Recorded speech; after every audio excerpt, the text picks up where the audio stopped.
Welcome to Manage This, the podcast by project managers for project managers. This is our chance to meet and talk with you about project management certification, as well as all the issues that matter to you as a professional project manager.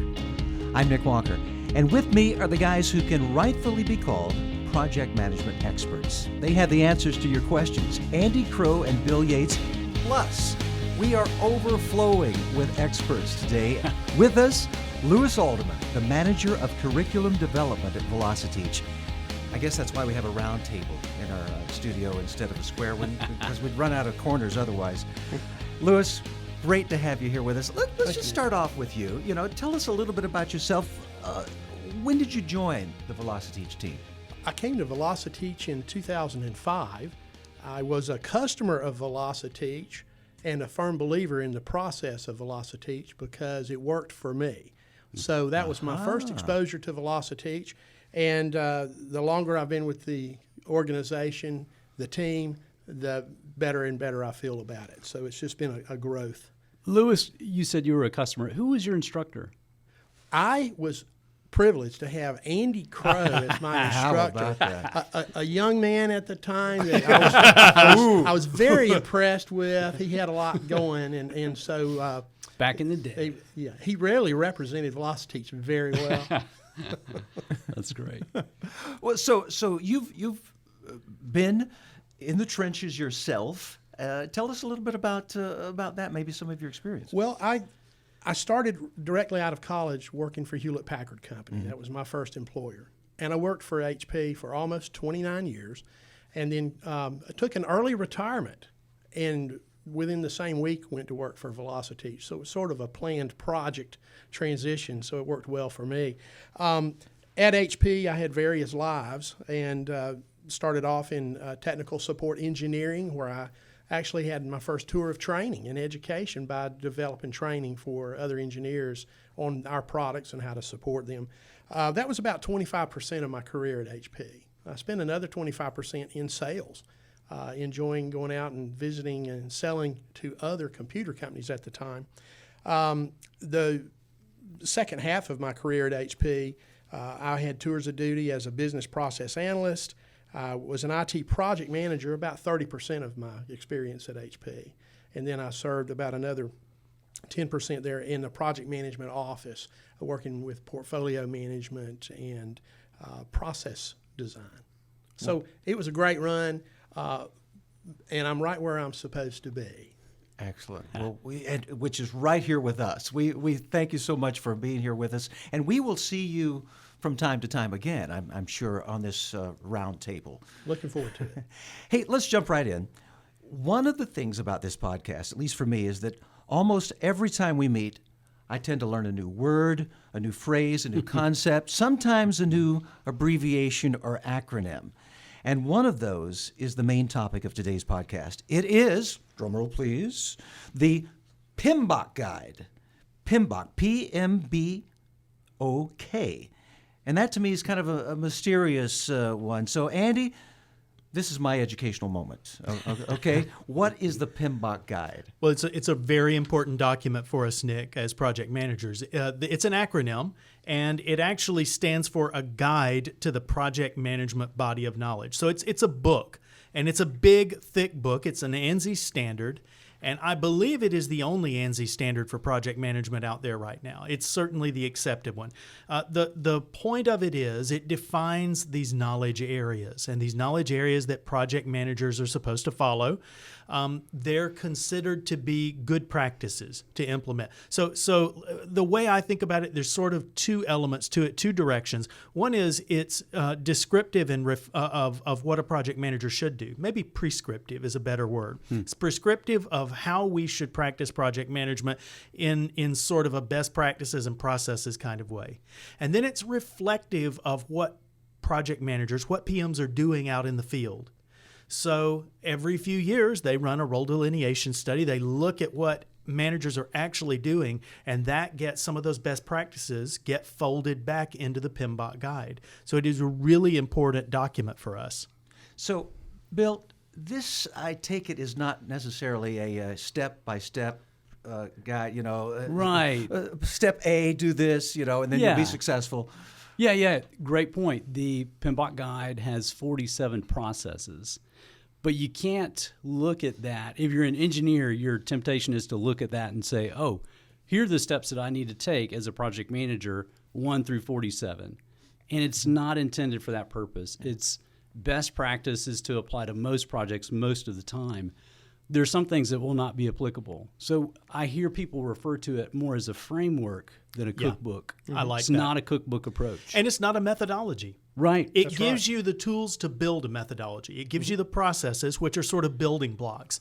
But then how you assemble those is going to vary organization to organization. Right. So in summary, it is a book. A big book.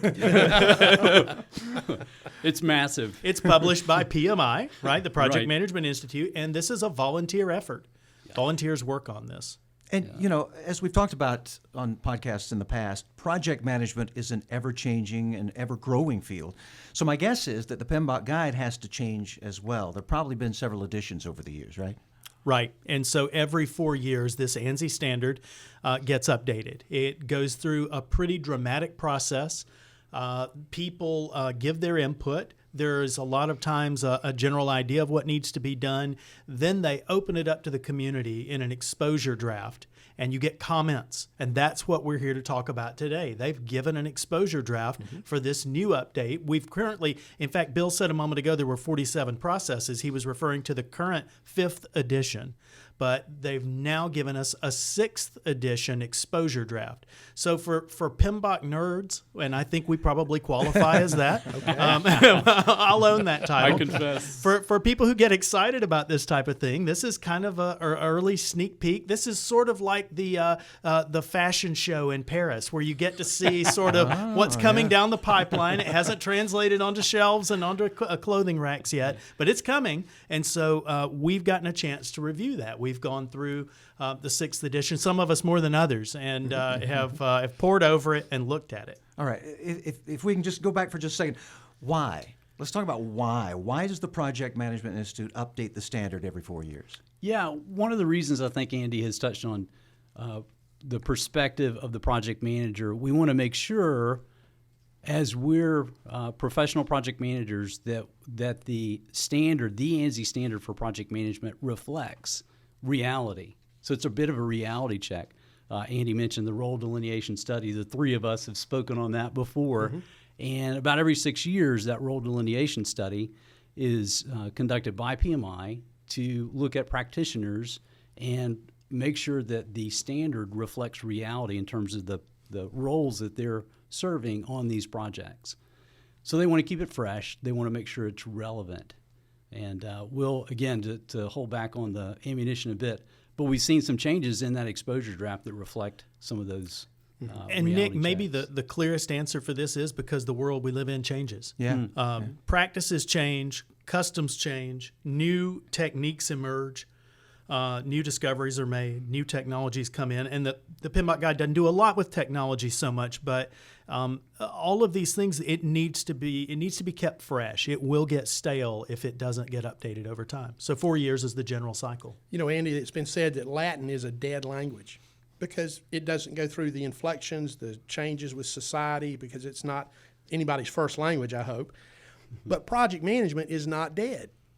It's practiced every day, and we learn new theories, we learn new techniques, new concepts. They get folded into the practice, and so it's not a dead profession. Project management is alive and well. Et tu, Brute. Great analogy. Hey, let's talk a little bit about, okay, we're in the 5th edition right now. When can we expect the 6th edition to come out, Bill? Right. The dates that are critical, there are a few of them, so hang in there with us as we talk through that. But the 5th edition PMBOK guide was released in January 2013. Early January. Early January 2013. We expect to have a publication about every 4 years. So to that end, the process that we're going through right now is we're looking at, an exposure draft. Well, the exposure draft just came out. That was released March 7th, I think it was, of this year. And so we're looking for a second stage, another release in the second quarter. I actually got a verification from somebody who oversees the standards at PMI just yesterday that they're still on target to hit end of Q2 this year. We should receive the remainder of that draft. Now that draft, again, that's going to be chapters 4 through 13.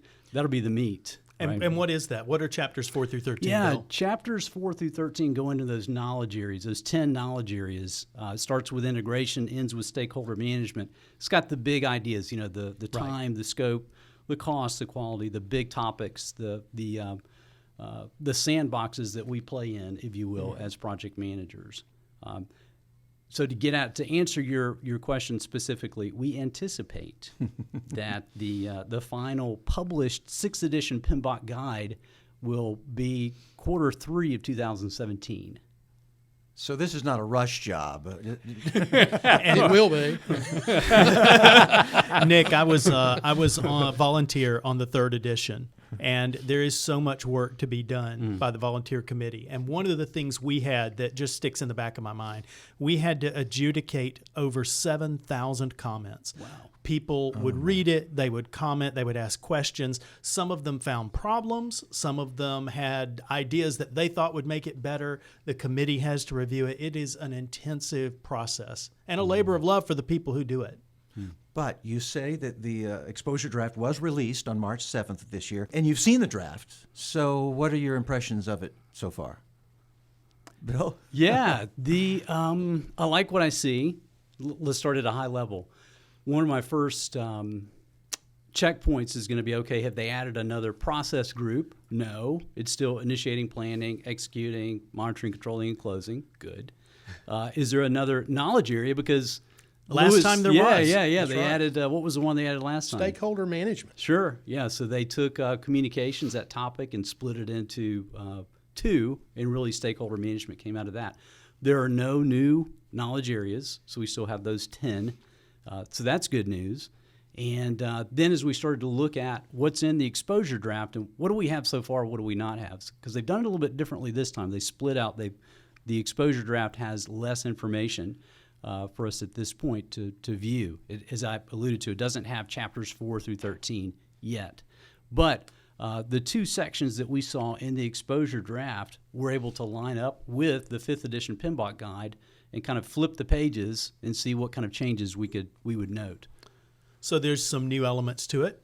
We've added 3 processes. We've retired 1. Is that correct? Right. And so we now have gone from a net of 47 to 49. So I'll say this. It's sort of the nature of this standard to grow. And there's a bunch of reasons why. There's an old joke that I like, that a camel is a horse designed by committee. Yeah. And so when you get a bunch of volunteers together with the PMBOK guide, they have good ideas. They bring in fresh practices. They maybe bring in things that have irritated them about past editions that they want to see rectified in this edition. And so a lot of times it'll grow. It's just the nature of it to grow. That's what we've seen here. A little bit of growth, but this is manageable. This is containable. This net of 2 new processes net, is workable and probably reflective of what's going on. We also have reason to believe that stakeholder management is starting to get more attention in general, and that is a good thing. I was glad they added stakeholder management as a knowledge area in the 5th edition. I think it needs more attention. I think it needs more. Right. Do you still have questions, about what's to come when you look at what's there? Does it spark? Oh, I wonder about this. Absolutely. And the key word is draft. Right. It's an exposure draft. Yeah. And as Andy has pointed out, 7,000 comments. Can you imagine? And that was several editions ago. I'd love to know what it is now. Yeah, it's going to be. It'll be an incredible. The time and the change that will be impacted. So it's hard to say, right? It is a draft. But Louis has done some analysis on some of the nitty-gritty details, if you will, and what they've shown us so far. So we've got some view for the inputs and the outputs, and we have those 47 processes that are now expanding to 49. So we have a few things that we can comment on. Louis, what are some of the observations that you've made off of that? Well, the first observation I made, I did sort of a comparison side by side with the 5th edition, And moving to the 6th edition, it's apparent, we don't have the detail yet, but it's apparent that all of these tools that we've worked on for so many years are going to be treated somewhat differently. I think they're going to be grouped and not necessarily treated as individually or as discreetly as they have in the past. So we used to have a spec that would give us an idea of how much the PMBOK guide has grown. For example, the 4th edition had about 517 inputs, outputs, tools, and techniques. When we went to the 5th edition, that grew to a whopping 618. Right. So when a student preparing to take a P&P exam tries to figure out, how do I get my arms around all of this information? How do I organize it? That's one of the things we like to bring to the table from Velociteach, is a way to organize that information for understanding and remembering. So in looking at the 6th edition, we see that the relative number of inputs is actually going down. Right. A lot were consolidated, used more commonly. There's some threads that are easier to remember for exam purposes, if you will, because things are more streamlined. So the numbers are going down from 256 inputs to 238. Okay. And they're probably chunkier, is that right, Louis? Yes. They're probably a little bit more coarse. Right. I don't think we lost any inputs. Maybe some have been consolidated, Right, got it. talked about at a higher level. From an outputs perspective, which is the real reason we do any process anyway, we want the output from it. There you go. That's the important part to me of any process. That number has actually grown from 153 outputs called out in the 5th edition to 182. That's a pretty Wow. heavy percentage increase. So I think that we'll still focus a lot on those important outputs. Now, the tools are an area that has not been exposed yet. The standard dealt with that first exposure draft we looked at deals more with the standard, and it talks about the processes, the inputs, and the outputs. The guide, this second phase of this exposure, is going to give us a lot more information about the tools and techniques. So we are anxiously awaiting to hear that information too. Yeah, Nick, going back to your question, what is in the exposure draft, if you take the PMBOK guide, all, 600 and whatever pages it is in the 5th edition, if you try to compare, we've really got like chapters 1 and 2 of that, and then flip to the back, there's an annex that's another roughly 50 pages. That's what we have to compare to the 6th edition exposure draft at this point. So that's how we're doing our analysis. We're anxiously awaiting those other chapters, chapters Rubbing 4 through our 13. hands Yeah, together. Yeah. Spoken like PMBOK nerds for sure. Can't wait. You can't see the Band-Aid on my glasses, but All right. Now, in earlier podcasts, we talked about some fairly recent developments and ideas in the area of Agile and the talent triangle. Can we expect to see more of those in the new edition? We do expect to see more. So part of the challenge, Nick, is the PMBOK guide started off as traditional waterfall. It's very structured. The processes were not terribly iterative and adaptive. Not to say they couldn't be used that way, but they were. It was a waterfall document. Agile came along, took a completely different approach. PMI ultimately embraced Agile, and now it's a question of how do you synthesize these things back together? Because Agile and waterfall don't always synthesize well. In fact, that's something a lot of people struggle with. They talk about doing hybrid models, and then when they actually try and do it, sometimes instead of getting the best of both, they get the worst of each, and it doesn't marry well. So it's really been a challenge. If you go back a couple of editions, the word Agile wasn't even mentioned in the PMBOK guide, and since then they've been embracing it more and more. But that synthesis is really tricky to do. Yeah. I can't wait to see how they actually pull this off. We'll see that in the next exposure draft. And through that, what they've said so far is, again, back to chapters 4 through 13 that cover the knowledge areas. The introduction to each of those chapters will make reference to adaptive or agile methods. And okay, we're going to talk about building a schedule. And as we go through this area of time management, here's some things to think about for agile practitioners. I can't wait to see what they do with that. Yeah, because the way those two approach scheduling is completely different. It's completely different. Right. It will be fascinating to see, Yeah. no question. And you mentioned the talent triangle, Nick. So that's definitely this idea of technical, this idea of leadership, this idea of strategic and business management, that triangle coming into play. Yes, we expect to see a new chapter on the role of the project manager and how that works within the talent triangle, how the PMBOK guide, maybe as well as how it maps to the talent triangle. So the talent triangle is getting a lot of attention these days. It's not just an afterthought. It's sort of a keystone. So overall, from what you've seen so far, can you get to a point where you say this is good, or is it just this is what it is? This is what it is. Yeah, some degree, we're still waiting for the second exposure. But the good news is, as we look at it, first of all, when we went from the second edition PMBOK guide, or the 2000 PMBOK guide, when we went to the third edition, it was a pretty traumatic change. Mm-hmm. A lot of change was introduced all at once, and a lot of that was deeply necessary, but it was involved.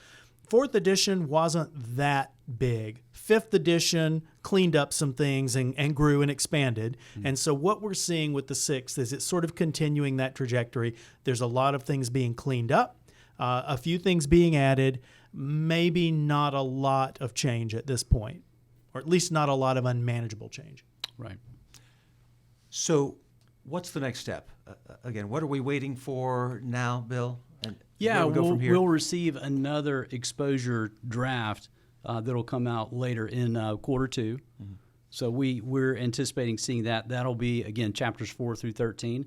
Then we'll have the complete, if you will, PMBOK Guide 6th edition. Again, draft version to go through and see. Again, we can't wait to see what they do with Agile. We know they're going to place it on the beginning of each knowledge area, also an appendix in the back that'll be dedicated to Agile. Very curious to see how they approach that and what that'll include. So really later in Q2, later this quarter, we'll start to get a sense for exactly what does this thing look like. Like Louis said, then we'll finally see the tools as well, right? Absolutely. And see what they've done with that. So those are really next steps for us. And food for more future podcasts, obviously. True. With the PMBOK nerds. Yes. As a matter of fact, we've got a guest coming on a future show who may be able to speak into this a little bit, Bill. Yeah, and I can't wait to tell John that he's a PMBOK nerd. He probably knows that already. He probably won't be insulted. You're right. Yeah, we I think a couple of podcasts from now, we have scheduled John Stenbeck to join us for a podcast, and we're going to dive deeper into Agile and iterative processes and how they're going to be reflected in the 6th edition PMBOK guide. John Stenbeck he's an author, he's a speaker, consultant on Agile practices. He's a project manager, and he's a PMBOK nerd, and I think he'll have a good time going into that. Some of the things that we're going to explore is, as a project manager, is my world changing? Now Agile practices are actually going to be in the PMBOK guide. What does that mean to me? How does that impact me? So that'll be a fun conversation. We'll pick that up for sure. All right, exploring the changes, the many changes. Well, before we sign off today, let's talk about what you've been reading these days. Louis, since we got you here, why don't we pick your brain a little bit? What's on your reading list? Well, this is maybe a departure from project management, but one of my roles at Velociteach is to manage a lot of creative designers. And a book that I'm rereading, I've read it many years ago and I'm rereading it at this point, is a book by Gordon McKenzie, who was a creative artist with Hallmark greeting cards for over 30 years and managed a group of creative designers. And the name of his book is interesting. It's called Orbiting the Giant Hairball. Yeah, exactly. And he's written the book from that creative artist perspective. In fact, all of his other books are about how to do watercolor art and art techniques. But this one is how to navigate the corporate structure, the bureaucracy, the normalcy in a corporation, and yet not squelch the creativity of an artist or a designer trying to force fit that person, that creative mind into a corporate profile. So it's an interesting read, and I'm really taking to heart how to be more creative in how we deliver these nuances and concepts of the PMBOK guide for those preparing to take the PMP exam. Yeah, I mean, you guys are a creative bunch. You know, sure, you're nerds, but you got to bring it down to my level, right? That's Great. right. Hey, as always, it's been great. Andy, Bill, always a pleasure. Louis, great to have you in the mix, if for no other reason to keep these guys in line, you know? So we hope you'll tune back in on May 3rd for our next podcast. In the meantime, we invite you to tweet us at manage_this if you have any questions about project management or any of the project manager certifications. And if you know someone who would be a good guest for the show, let us know, even if it's you. That's all for this episode. Talk to you again soon. Until then, keep calm and manage this.